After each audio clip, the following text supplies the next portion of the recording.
Okay, so just only did 1.3 on the Hobbs today. It's cool. We got to fly over the Jerusalem, like the Sept in Goshen of Jerusalem for like a movie set. That was pretty cool. Got some pictures of that. We headed out and takeoff was fine.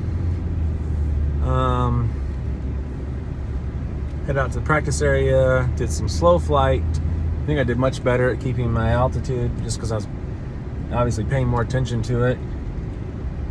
We did some steep turns. Those actually went pretty good. Ground reference maneuvers. He actually asked me, what do you feel like you want to work on? Landings or practice area? I was like, oh man, making me pick the thing that I don't enjoy, which is these ground reference maneuver things, the turns around a point, S turns. I don't know why I don't like them. I think they're just kind of tricky. Anyways, so we did cut some of those. We did power on, power off stalls. Those were fine. Clearing turns. I learned better about clearing turns. You just go 90 degrees and then you go back, basically. I was thinking it was 90 and then 90 or something. There's my runway. Landings today. Probably like 3 or 4 landings. He said you essentially got 4 out of 4. There was one where I was like way over to the right. I didn't like that feeling,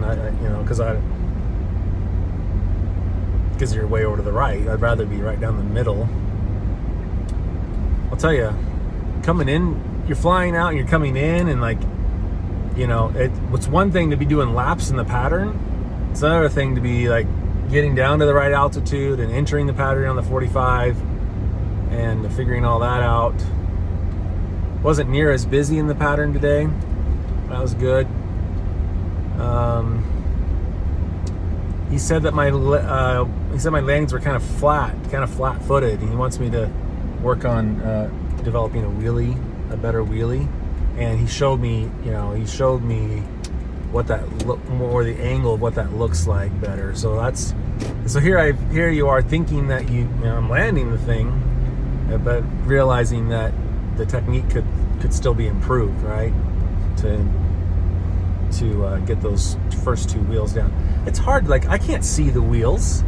All I can see is the kind of how it looks. I call it the sight picture. How the thing looks, the angle. Anyways, it's just like, and it doesn't matter if you got a bunch of landings yesterday. Today you got to get them again. I was a little bit tense. Getting one of them, I didn't want to go on a long crosswind and base, if I don't need the time. But I'm kind of preferring the time. There's no brownie points for turning base sooner than you need to. So I give myself an extended downwind a little bit to just have plenty of time to get prepared for landing.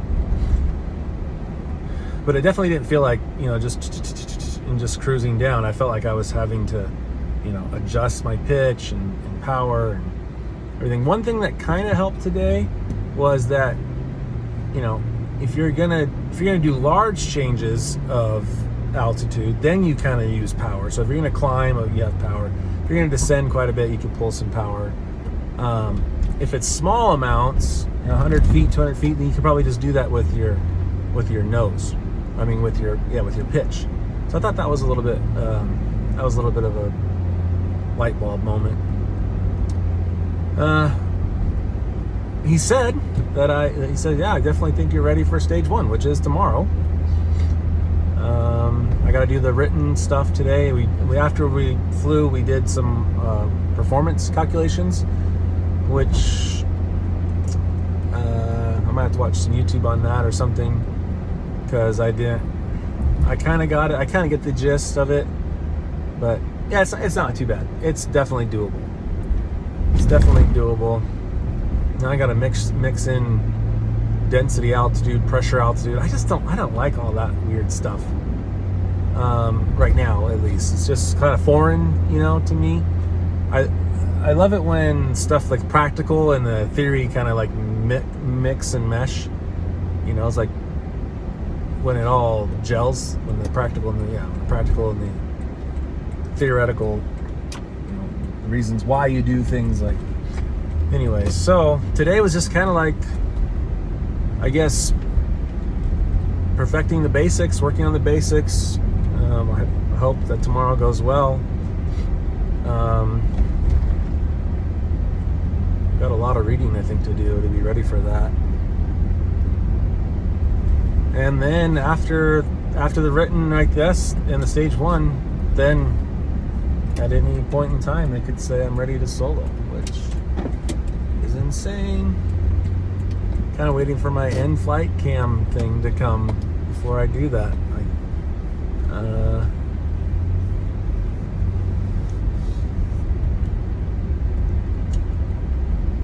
And what? If he said, hey, if you're on an approach for landing and you're not feeling that great about it, then you just go around, right? So that's kind of nice. You don't have to force it down. And then after that, if you want to go solo, you just have to do 3 takeoffs and landings with an instructor, and then you're free to go fly around the field. So that from then on out, you can go and solo and stuff. So that's pretty crazy. But yeah, 1.3 today. Just learning little by little, and hopefully tomorrow. I guess tomorrow's a pretty big day. I don't know how strict they are, if they can correct you up to what you need and call it good, or you have to redo stage 1 or just what. But anyways, we'll see how it goes. So all is good. Take care. Bye.